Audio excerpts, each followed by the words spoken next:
July's been pretty decent for music so far. Usually this is the time when we're getting lots of bangers and pop music and everyone trying to be the song of the summer. But this year we've seen a lot more recessive music, and I mean that in a sense that it's more inward this month. And then of course there was Kanye going through the cycle of, hey, I'm gonna release an album, psych! Album cover looks cool though. Anyway, let's talk about literally every other album that happened this July. I'm really surprised still, just sitting here realizing that we have the first good full-length Taylor Swift project that is worth listening to from front to back. And while I don't think anything here reaches the crystalline beauty of Safe and Sound, which pisses me off because it's a commission track, we do have a better Taylor here in terms of finding a style and making it distinctly hers. And while I'm happy with this, I do think Taylor still has some steps to take before she really makes her mark as an artist instead of just a pop star. This one's a 7 to me.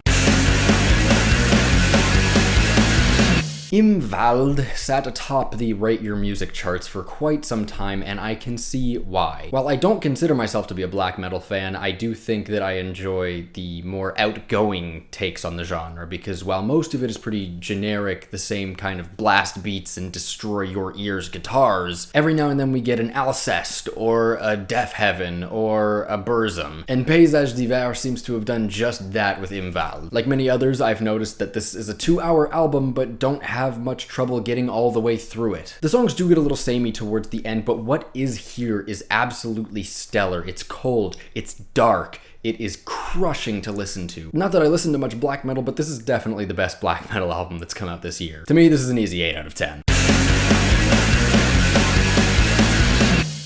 Look, this was never going to be good. As soon as you had 50 Cent jumping on as an executive producer, this was a cash grab and nothing more, which is really upsetting to me because I think Pop Smoke had a lot of potential that he will now never get the opportunity to exercise because of one idiot's actions. Whether it was the really dark production or the really grimy, disgusting voice that he carried, he brought more personality than most drill rappers could ever imagine. Unfortunately, this album is bogged down by a myriad of unnecessary features that completely phone it in. The production's fine, it's way too long. This is a generic posthumous album, it's a collection of songs and nothing more. This is a 5 out of 10. You know, I didn't really know anything about A.A. Williams, but now that I've listened to this album, I kind of want to know more because I think that what she presents here is a very gripping love for music. These tracks are cinematic, they're colossal, they tower over you by the time they've reached their 5-minute mark, and they grow from such a small little seed. And having said that, I didn't feel that amazed by it. I guess when you do it so many times on an album, it doesn't exactly keep its charm, especially when the instrumentation here is really polished, really squeaky clean, and when I say cinematic, I mean that in the sense that this sounds like generic movie soundtrack. Lyrics didn't really touch anything either. I guess the track Dirt, I really love that one. Other than that, I wouldn't see myself returning to this album. 6 out of 10. This is so hard for me to justify because I look at Greta Van Fleet and I say, no, you're a Led Zeppelin ripoff. I don't want anything to do with you, even though your production is good, your songwriting is decent, and you guys sound in general not bad. And then I look over at this Zerwi project and I decide it's like almost as good as an actual old Weezer album. The hooks are catchy, the production is blistering, if a little mono at times. This is a guilty pleasure, I'll admit it. It's a 7 out of 10 though. Since when do remix albums get this much coverage? There's no consistency, but I guess that makes sense because that's 100 gecs' whole shtick. You do a little bit of everything, you throw the listener off, and you make them want to jump on a stupid horse. A lot of these I was pretty impressed with, especially the Fall Out Boy remix, which is probably the best thing Fall Out Boy has done in the last, 5 years. Most of them pass by with just being acceptable, but the Girlfriend of the Year remix of Stupid Horse is the hardest I have laughed at a song in quite some time. I'm feeling a 6.5 on this one. You know, there's a lot of moments on this album where there are big valleys of silence, and in those moments you can hear exactly everyone who asked for this album speaking.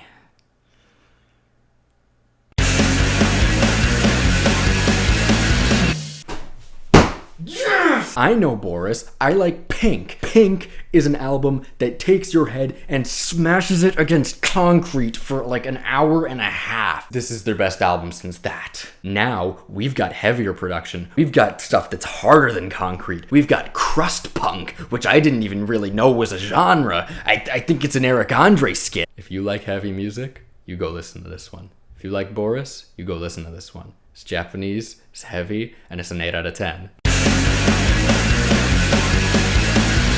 See, this is one of those scenarios where I'm going to tell you about something, you're going to think that you have no idea what it is, but you actually do. Mike Kinsella, best known as vocalist for American Football, as well as drummer of Captain Jazz, one of the best emo groups of all time, thank you, has a solo project by the name of Owen that I was still unaware of up until recently. The Avalanche came out recently, and I was rather impressed with how much Owen has grown as a solo project. Mike's lyrics, they're still very cheesy, very corny. The production, it's really beautiful. It's really cinematic. I wouldn't exactly call it catchy music, but it's music that I like to return to. It's very pretty, it's very ethereal, it's very atmospheric, and I think it's a 7 out of 10. Another instance of a posthumous album that is completely bloated with a bunch of features that don't really care about it. Though I do think Juice had a little more merit here, as a lot of these were finished and intended to be released. I don't see myself returning to it as a full album. I guess maybe there's 1 or 2 tracks that I might return to, but other than that, this is just another posthumous album. 6 out of 10. Damn, Nicholas Jar has released 3 albums this year. It seems with each release he's gone a less and less aggressive, and Tellus finally finds him using just straight up ambient glitch. We're at our least accessible here. There's 4 movements here, they're all around 15 minutes, and they're damn interesting to listen to. It's certainly a unique experience, especially with Jar's use of texturing. They sound very organic, they sound very grainy. So yeah, if you like ambient music, I would say definitely check this out. 7 out of 10. So for those of you who don't know, the Dixie Chicks changed their name to just The Chicks, and this is their first album since 2006. Country pop that carries feminist themes without being heavy-handed about it, and it's good. What? The title track that opened this album, probably the best country pop song that I've heard in the last 5 years. Still, there are a few songs on here, like there was one about marching, I don't remember. It had Kanye 808s and Heartbreaks garbage going on, and it was just all over the place in terms of tone. And there's a handful of other tracks like this on the album, but when we're just talking about a lover that has betrayed us, that's when the album shines. And thankfully, that's what most of the album consists of. 7 out of 10. You know, like, I heard the singles and I was like, I know it's gonna be good. And then I had the album and it was good. And I was just upset because it was so effortless. Protomartyr managed to bring the apocalyptic tone that Daughters did back in 2018, but with slightly less of an edge to it, and perhaps a grain of hope while they're at it. This is expertly refined post-punk. They understand how to use their elements sparingly, not unlike Jessie Ware's album from last month, where we have these moments of a saxophone jumping in on top of a post-punk riff, and it's so subtle, but it makes all the difference in the world. Not to mention the themes of the dystopian workplace. It's not quite a 9, but I think we can give it an 8.5 out of 10. What do you see in him? What are you getting that I'm not? Do I need to smoke weed? Do I need to smoke salvia? I don't get it. I don't like his voice. I don't like his production. I don't like how washed out it is. I don't like anything that's going on here. There's 1 or 2 tracks that had a little bit of a catchy synth hit going on here and there. Everything else, garbage bin, yes. 333, more like 3 out of 10. I have no idea how Lian La Havas has evaded me this long. I'm not really one for contemporary R&B unless it's outgoing. I'm looking at the Frank Oceans and the Janelle Monáes of the world. While there's nothing particularly special about Lian's approach to contemporary R&B here, I still found myself drawn in, which I was shocked by because someone like Daniel Caesar leaves me completely unaffected. If you're looking for a good soul/R&B project, definitely give this one a try. And it might be worth mentioning that her cover of Radiohead's Weird Fishes is about on par with the original. I'm gonna give this one a 7.5 out of 10. As we suffer from memory and imagination, more like as I suffer from generic emo violence, 5. I wouldn't exactly call it beautiful, but it's kind of nice, decent. There are 2 tracks here that stuck with me. They were Alien Boy and 1993. Everything else left me completely unaffected. It was boring indie music, and I don't see the appeal in him. You guys memed him to stardom. I don't care. I'll give it a 6, though. The production's okay.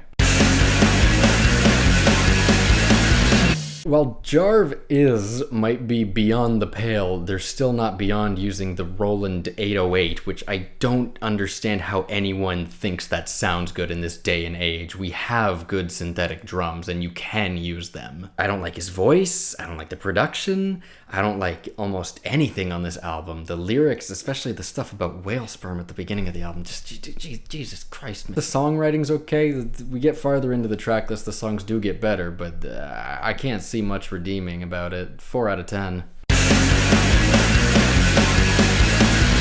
Damn, the first half of this album is just punch after punch after punch of good indie rock, and then the second half just falls apart. Why? Also, this band's vocalist is straight up bizarre. So check this one out if you like indie rock, but otherwise, I can't see much reason to return to it. 6.5 out of 10. Look, Logic, I wish you all the best, man. I hope you and your family, you're happy. You're still a cornball, though. This is way better than your last few albums, but I'm never gonna love ya. I'm sorry. When I heard the singles for these last year, and Crash Pad ended up being one of my favorite indie rock songs of the decade, I was really anticipating this album. It's Nick Hexum of 311 and George Clanton, the one, the only, the Vaporwave God. If all the songs on here were at the level of Crash Pad, we would have a 9 out of 10, but otherwise we just have a 7. It's okay though.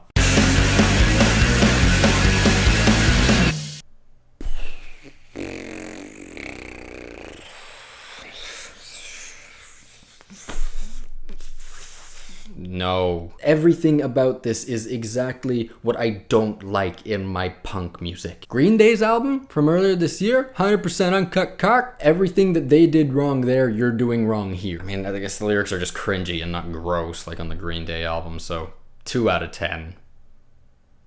Make it better next time. Last but not least,